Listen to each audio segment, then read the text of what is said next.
this content becomes multidimensional. You can use it in all areas of your business, and it builds trust and consistency along the way. Hey, I'm Spencer Powell, and welcome back to Builder Funnel TV, where remodelers and custom builders tune in to grow their businesses.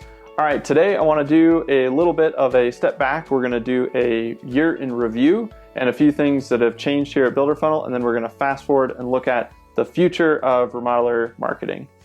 All right, so first thing, what changed this year? We had a few big milestones and big moments here at Builder Funnel. One was we launched the Remodeler Marketing Blueprint, so the book, and that was back in January. And since then, it's been averaging almost 2 sales a day in terms of copies going out the door, primarily through Amazon. So if you haven't picked up a copy, head on over there, grab a copy. If you did purchase one, I really, really appreciate it. It's been fun seeing the book get into many, many hands all over the country, and been getting some nice notes. So those mean a lot to me. I really appreciate those. If you haven't sent me a note, or you want to just say, hey, grab the book, this was a takeaway, or this was something I learned, I love getting those. So you can always shoot me an email. Go ahead and send that to radio@builderfunnel.com, and I'll get those. With that being said, we also, this kind of led us to helping more remodeling companies with their overall strategy.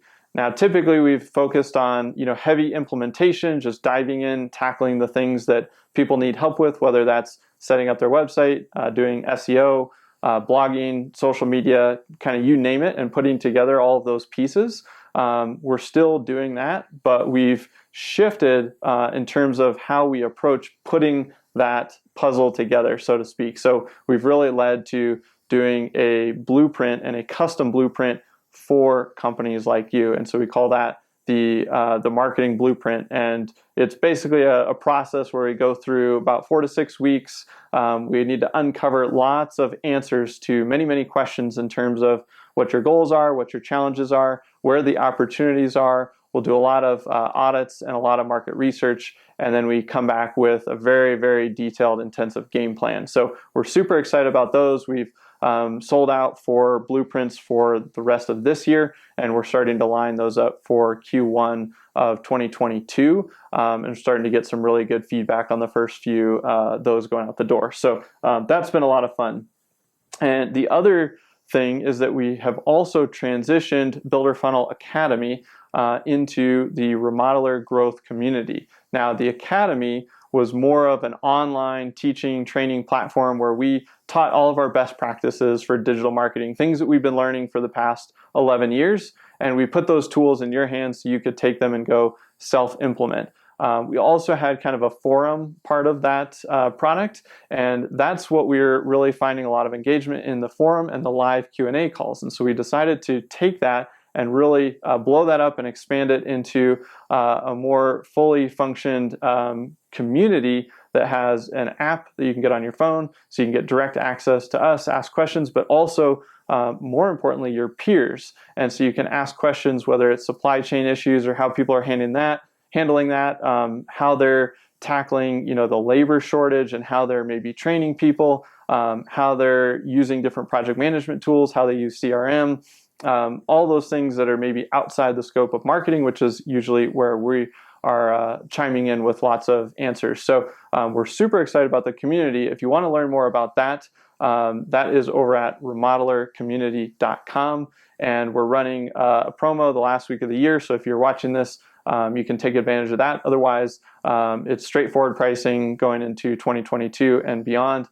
We'd love to have you join. The cool thing that we're doing with this as well is you join for a month and you get lifetime access to Builder Funnel Academy. So we're totally repositioning how we're getting those tools in people's hands.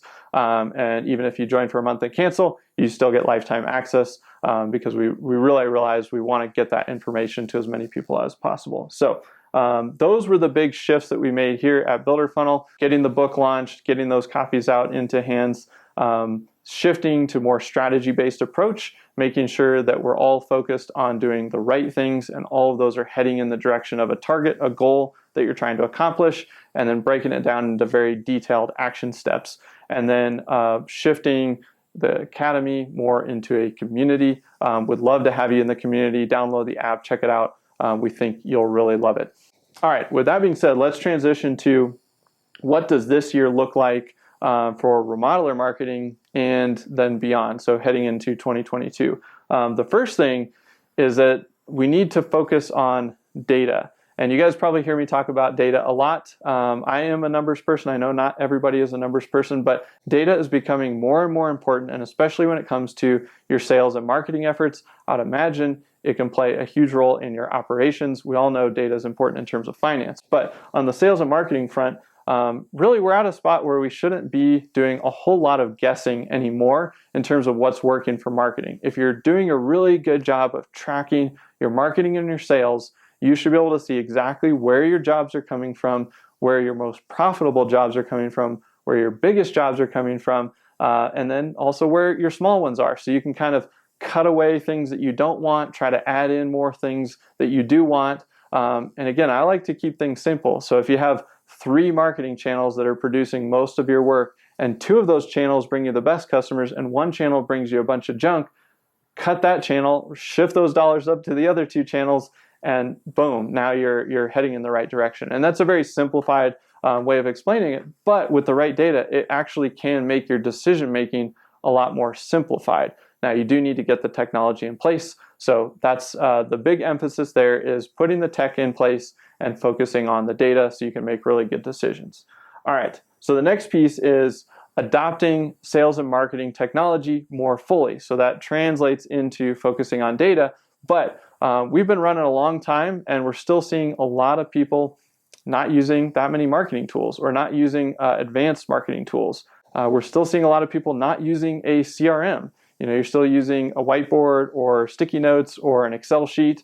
And I'm not saying you shouldn't use those or you can't use those in combination, but a CRM platform is really, really powerful, and it's going to enable you to pull some of those reports, pull some of that data that allows you to make really good decisions. And it also allows you to scale. So if you have different people operating in sales roles, or you're handing off from sales to operations to delivery, there's all of those notes, and the thread of information can stay with that contact within your CRM.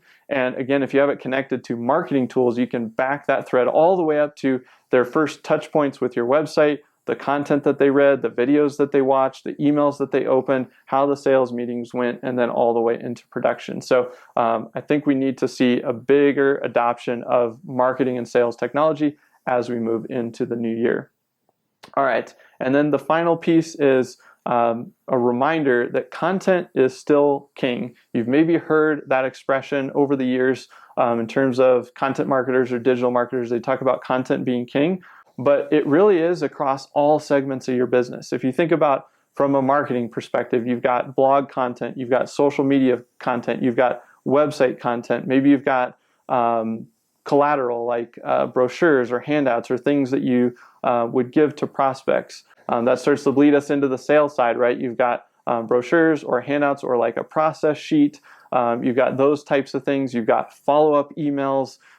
You've got explanation of your services. You've got explanation of how your design fees work, of all the timeline of everything. So you've got content in marketing. You've got content in sales, and then you've got content during the delivery. You know, once somebody's moving forward, you still want to be able to refer them to, hey, here's what to expect in this part of the project.